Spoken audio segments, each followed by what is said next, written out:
नमस्कार दोस्तों, wealth sky के एक और नए इंटरेस्टिंग वीडियो में आप सभी लोगों का स्वागत है। मेरा नाम है सुधीर और बात करेंगे इस वीडियो में हम निफ्टी एंड बैंक निफ्टी के बारे में। दोनों के चार्ट को अंडरस्टैंड करेंगे, समझने की कोशिश करेंगे कल से जो नया वीक स्टार्ट हो रहा है मार्केट उसमें कैसा बिहेव कर सकता है। और एक नई सीरीज़ की शुरुआत होगी क्योंकि फ्राइडे हॉलीडे था, तो उसको भी हम अंडरस्टैंड करने की कोशिश करेंगे। तो जल्दी से इस वीडियो को स्टार्ट करते हैं। सबसे पहले अगर हम ग्लोबल मार्केट की बात करें तो लास्ट ट्रेडिंग सेशन में जो ग्लोबल मार्केट थे काफ़ी ज़्यादा वॉलेटाइल थे, पहले ऊपर फिर नीचे। तो यहाँ पे आप देख सकते हो कि नैस्डैक ऊपर जाके बंद हुआ है, डाउ जोन्स करीब 150 पॉइंट नीचे गिर के बंद हुआ। अब जब एक इंडेक्स अपोजिट चलता है दूसरे इंडेक्स से तो क्या होता है, थोड़ा सा कन्फ्यूजन क्रिएट होता है कि एक्चुअल में मार्केट किसको फॉलो करे।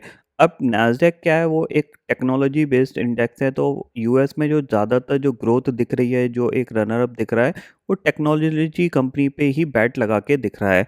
तो उस वजह से यहाँ पे क्या है कि नैस्डैक हमेशा कंटिन्यू अपना लाइफ टाइम हाई लगाता जा रहा है और डाउ थोड़ा सा पीछे है, कुछ बहुत ज़्यादा पीछे नहीं है बट थोड़ा सा ही यहाँ पे पीछे है। हमारे लिए जो इम्पोर्टेंट है वो है हमारा क्रूड ऑयल।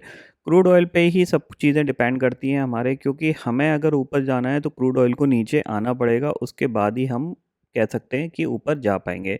तो आप देख सकते हो लास्ट ट्रेडिंग सेशन में थोड़ा बहुत यहाँ पे गिरावट तो देखने को मिली है, बट कल सुबह कैसा ओपन होगा ये अभी अंदाज़ा लगाना थोड़ा सा मुश्किल है। अगर नीचे आता है धीरे धीरे तो हम थोड़ा सा ऊपर जाने की कोशिश करेंगे।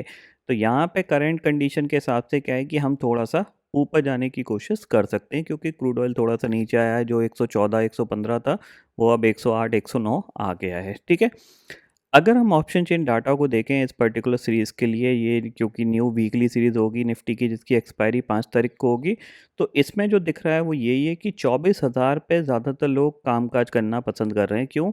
क्योंकि आप देखोगे 24,000 की कॉल पे करीब करीब 52 लाख का ओपन इंटरेस्ट है और पुट पे भी करीब 53 लाख का ओपन इंटरेस्ट दिख रहा है। दोनों के शॉर्ट स्ट्रगल का प्रीमियम भी अगर देखोगे करीब करीब 360-65 के आसपास चल रहा है, तो जो कि काफ़ी हद तक बहुत ज़्यादा है।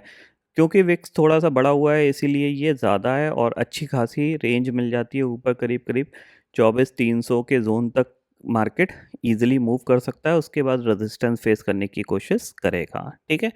अगर हम चार्ट को देखें तो यहाँ पे क्या है, देखो सिंपल सी चीज़ है। हमने क्या किया है, ऑप्शन चेन डाटा को एनालाइज़ किया है। ऑप्शन चेन डाटा के हिसाब से हमें जो दिख रहा है वो ये है कि ये पर्टिकुलर एरिया जो है वो हमारे लिए रेजिस्टेंस का काम करेगा और नीचे अगर हम सपोर्ट की बात करें तो वो हमारे लिए होगा करीब-करीब 23,700। ठीक है? ये ज़ोन है, तो अभी हम बिल्कुल सेंटर में हैं। तो सेंटर से हम धीरे-धीरे और ऊपर जाने की कोशिश करेंगे, यहाँ कहीं हम रेजिस्टेंस फेस कर सकते हैं, ये ध्यान में ज़रूर रखिएगा, ठीक है? तो मेरे को लगता है कि अगर थोड़ा गैप डाउन वगैरह होता है तो रिकवरी ही आनी चाहिए यहाँ पे, क्योंकि ये मूव नीचे से फ़ॉलो अप आया है, थोड़ा-सा और ऊपर की तरफ बढ़ सकता है, ठीक है? 24,300 के ऊपर सस्टेन्ड किए तो फिर हम दोबारा से इस स्विंग के पास जाने की कोशिश कर सकते हैं, जो कि करीब-करीब 24,600 का रहेगा। इतना आप ज़रूर ध्यान में रखिएगा, ठीक है? तो यहाँ पे हम थोड़ा-सा बाइंग के बारे में सोच सकते हैं, ठीक है? तो जब तक सोच सकते हैं जब तक ये आपका 23,900 के नीचे नहीं जाता, इवन 24,000 के ऊपर सस्टेन करता है, तो बहुत अच्छी चीज़ है। ये हम ऊपर 24,300 के करीब बढ़ने की कोशिश कर सकते हैं, इतना आप ज़रूर ध्यान में रखिएगा, ठीक है?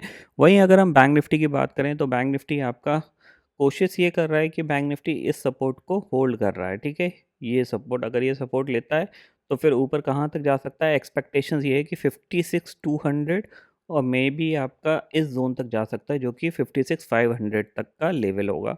तो बैंक निफ्टी पे आप नज़र रख सकते हो, इसमें भी अगर रिकवरी बनती है तो बहुत ईज़िली ये 56,500 तक जा सकता है। किसी भी कंडीशन में स्टॉप लॉस यही आपका होना चाहिए, 54,200 के आसपास का, ये ध्यान में रखिएगा। थोड़ा-सा स्टॉप लॉस बड़ा है बट मार्केट भी इतनी वॉलेटिलिटी कर देता है, तो छोटे स्टॉप लॉस से ज़्यादा कुछ यहाँ पे बन नहीं सकता, ठीक है?